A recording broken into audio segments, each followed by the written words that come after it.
3, 2, 1. Plata Negra presenta. Soy el único baluarte entre la existencia eterna y el olvido. Mordekaiser, el renacido de hierro. En una era pasada, el feroz señor de la guerra, Shan Usal, asoló las tierras salvajes del norte. Impulsado por la fe oscura, aplastó a toda tribu y asentamiento que encontró en su camino, y forjó un imperio cimentado en sangre y muerte. Cuando el fin de su vida mortal se acercaba, se sintió satisfecho al enterarse de que indudablemente había ganado un lugar en la mesa de los dioses, en el glorioso salón de los huesos por toda la eternidad.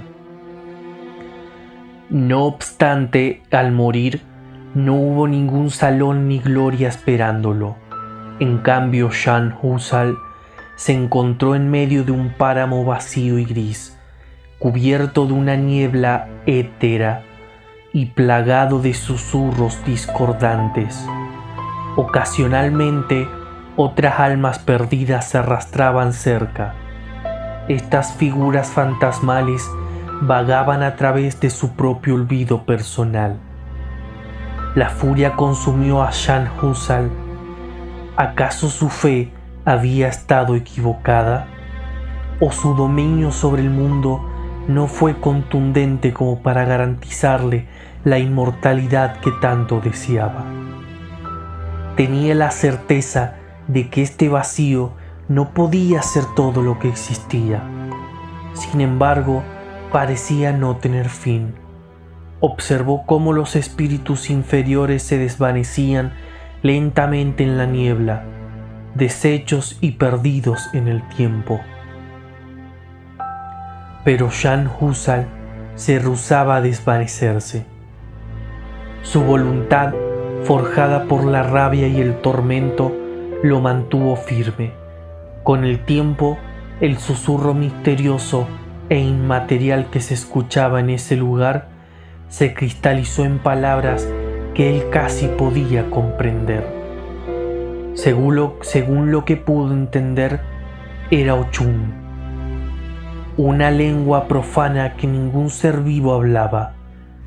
Lentamente, en lo que quedaba de la mente de Shan Usal, comenzó a formarse un plan embustero.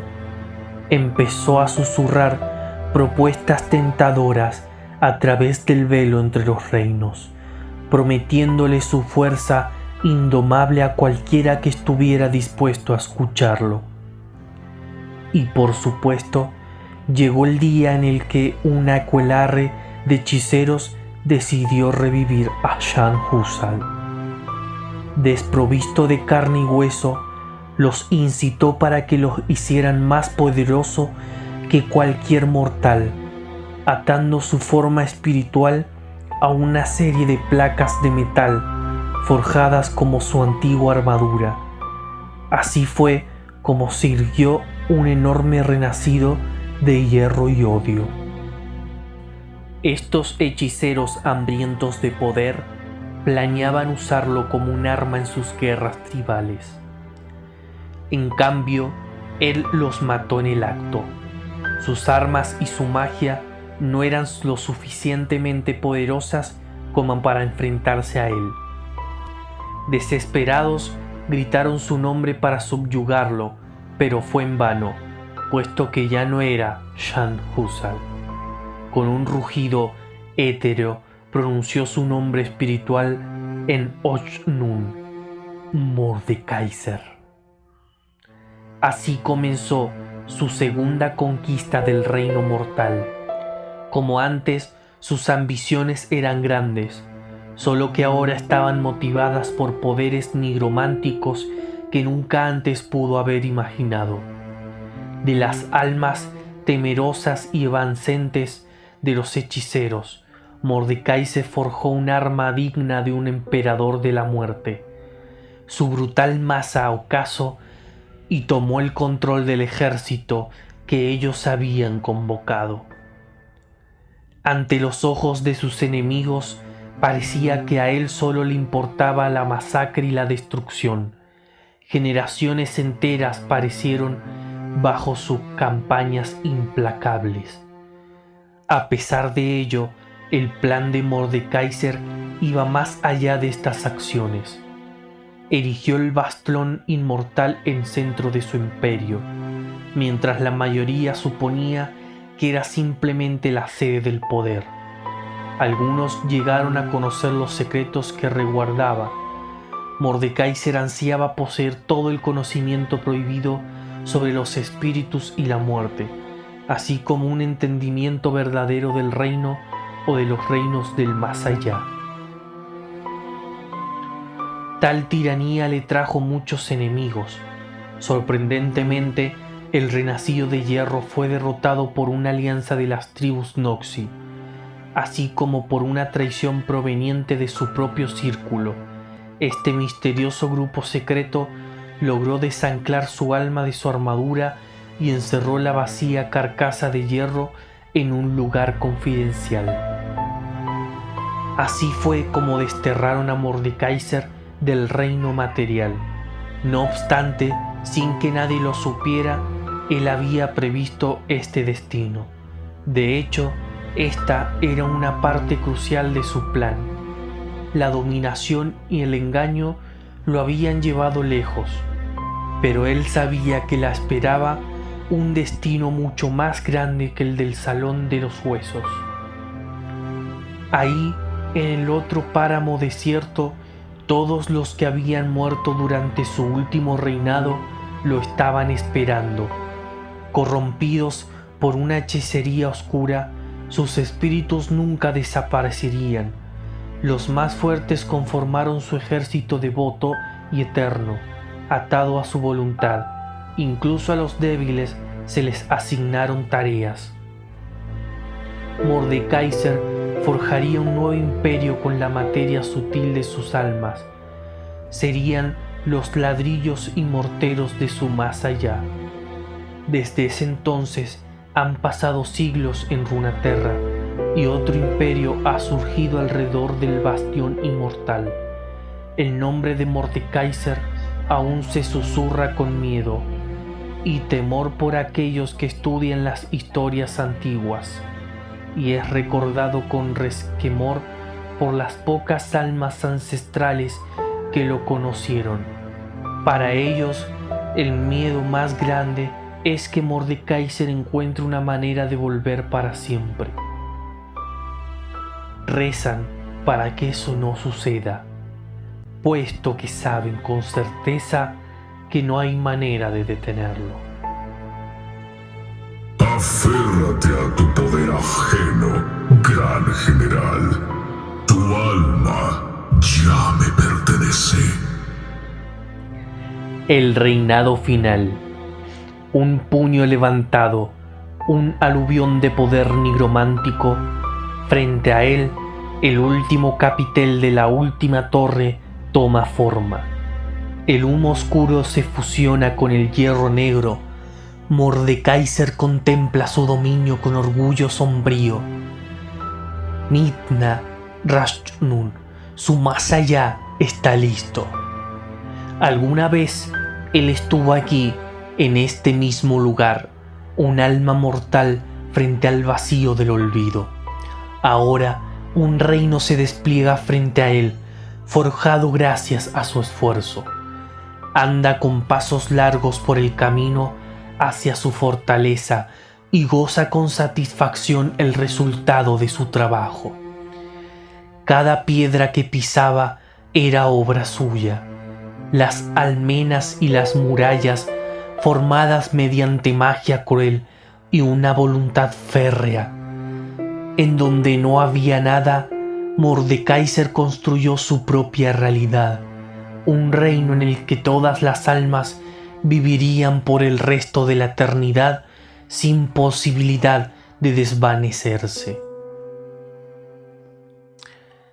Shan Husal parpadeó y miró a su alrededor confundido. Su mente se puso en blanco. Estoy muerto. El pensamiento revoloteó como un susurro en el viento, mientras la confirmación de la certeza se asentaba en él. Tan solo por un momento sintió como una tristeza fugaz inundaba su corazón. Después brotó la risa, un rugido proveniente de sus entrañas que se apoderó de todo su cuerpo, desbordándose por su pecho hasta derramarse como una cascada estruendosa. Bien. Jan Usal escudriñó con la mirada la distancia hacia el gran portal de las almas que conduciría hacia el conocido Salón de los Huesos. Buscó a los ayudantes que los llevarían, triunfal, hacia lo eterno. Saboreó la creciente emoción que experimentaba al pensar que se encontraría con los grandes conquistadores que lo predecieron. Sin embargo, hasta donde la vista alcanzaba, lo único que había era niebla. Jan Usal dio un paso hacia adelante para después bajar la mirada. Sorprendido, arena fina, una arenilla gruesa yacía bajo sus pies. Podía escuchar a la distancia el crujir de voces discordantes, demasiados tenues como para formar palabras. Esto no tiene sentido. Se decidió a explorar el páramo, determinado a averiguar la verdad. El tiempo pasó inconmensurable. La confusión se mezcló con la desconfianza. La desconfianza avivió el enojo. El enojo estalló en furia. Nada. No hay nada. Las arenas disecadas se extendían infinitamente. Las voces implacables continuaron con su murmullo, como un comezón enloquecedor en lo profundo de su mente. La niebla nunca se reducía, por el contrario, merodeaba eternamente como una mortaja que lo cubriría todo. ¿Habían mentido los sacerdotes? ¿O eran falsos profetas que engatusaban a tontos con sus supersticiones vacías? ¿O podría ser que los ancestros cometieron un grotesco error de juicio y no lo recibieron en los grandes salones? En un principio, estas preguntas lo carcomían, pero no eran importantes. Jan Usal ahora se daba cuenta de ello. Nada importaba, salvo la verdad presente y apremiante. No había nada aquí. Un vasto vacío, desprovisto de recompensa alguna, desprovisto de promesas.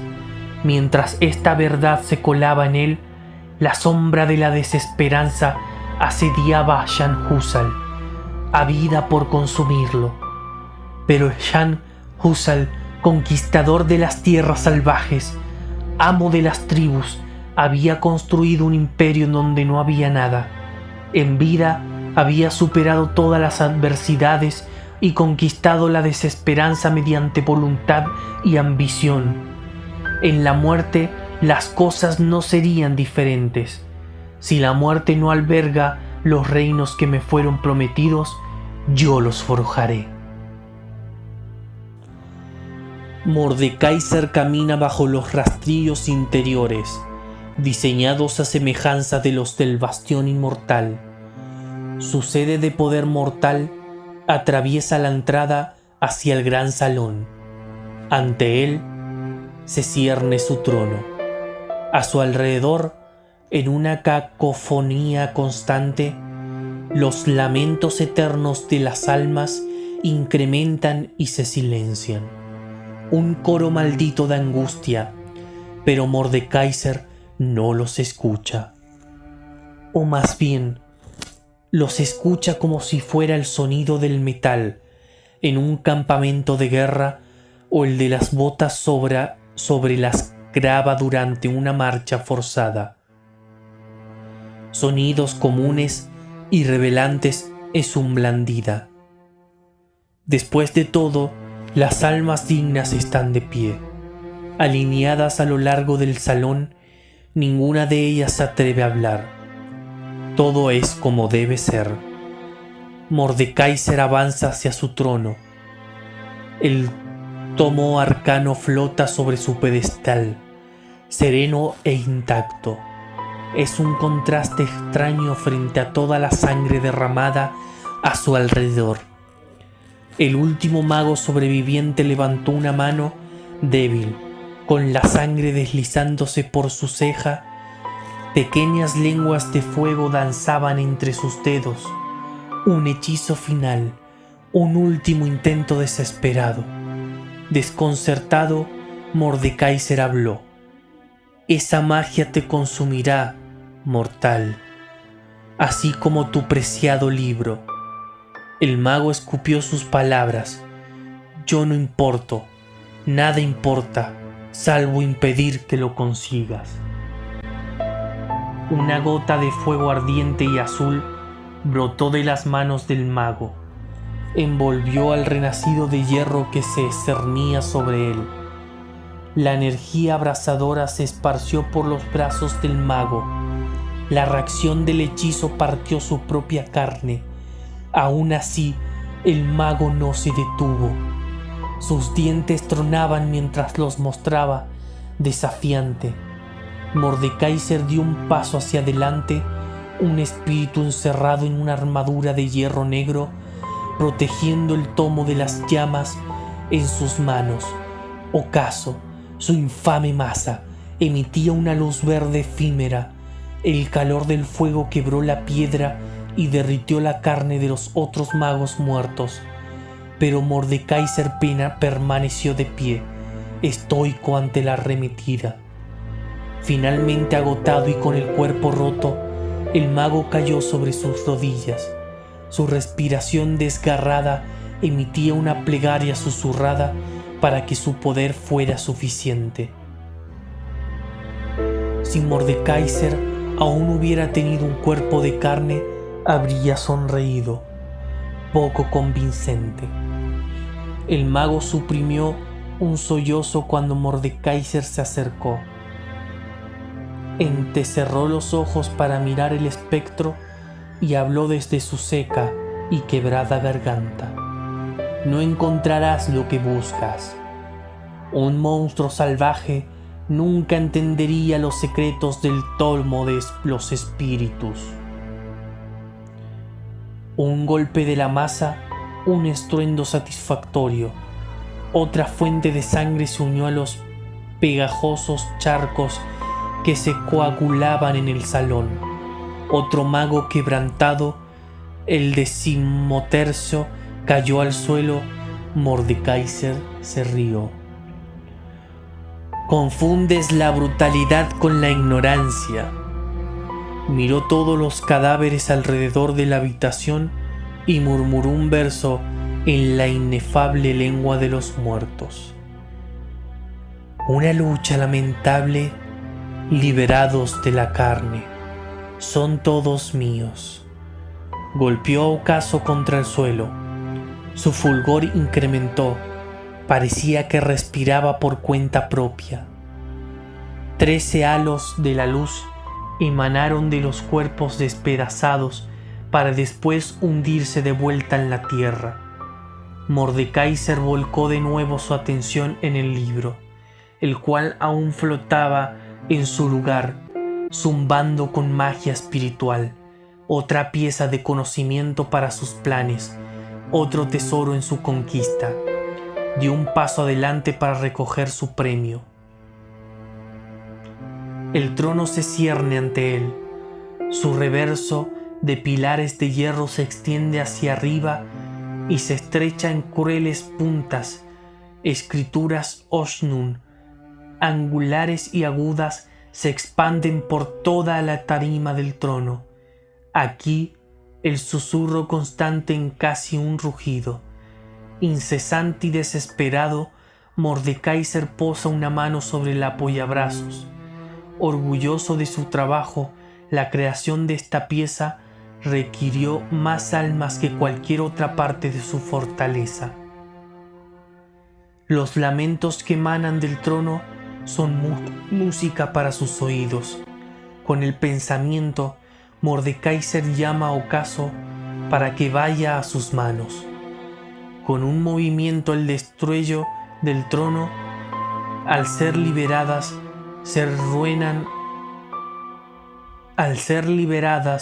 resuenan en el gran salón del chillido de 100 almas. Disipándose en el olvido con su sombría satisfacción, Mordekaiser observa cómo se desvanecen. Los tronos son para los mortales agobiados por la carne y el cansancio humano. Ahora él es más que eso. Se para sobre el hierro torcido y mira hacia atrás. A través de su gran salón, sus generales, almas lo suficientemente dignas como para morir por su mano, la última vez que caminó por el reino físico, están de pie. Firmes en su posición, ninguna vacila como respuesta, ninguna se moverá sin su orden directa. Ahora su reino está verdaderamente listo. Mordekaiser avanza por el gran salón en dirección al corazón de su fortaleza, el eje central de su poder y de sus maquinaciones, hacia una reliquia que ata a Mit-Narashnun con el reino mortal, hacia el lugar que le da al corazón secreto del bastión inmortal su verdadero propósito. En su primera vida se vio a sí mismo como un gran conquistador, digno de los salones eternos de su destino. Qué pequeñas, qué insignificantes, qué mortales eran su ambición en ese entonces. Mientras otros aceptaban la muerte como el final, él la utilizó para forjar el comienzo de su verdadera conquista, y ahora puede oír y comprender cada susurro de este reino con una claridad rigurosa. Ahora la magia de la muerte misma fluye a través de él. Ahora posee los secretos arcanos reunidos a lo largo de su segunda vida, arrebatados de los lugares escondidos y desconocidos del mundo. Muy pocos seres pueden declarar el dominio de las magias de espíritu, muerte y vida mortal que él posee. Hará uso de ellas para formar todos los reinos acorde a su voluntad de hierro. Llegó el momento de regresar al mundo de los vivos. Todas las almas de Runaterra esperan. Mordekaiser levanta a Ocaso en una mano, y así comienza su reinado final.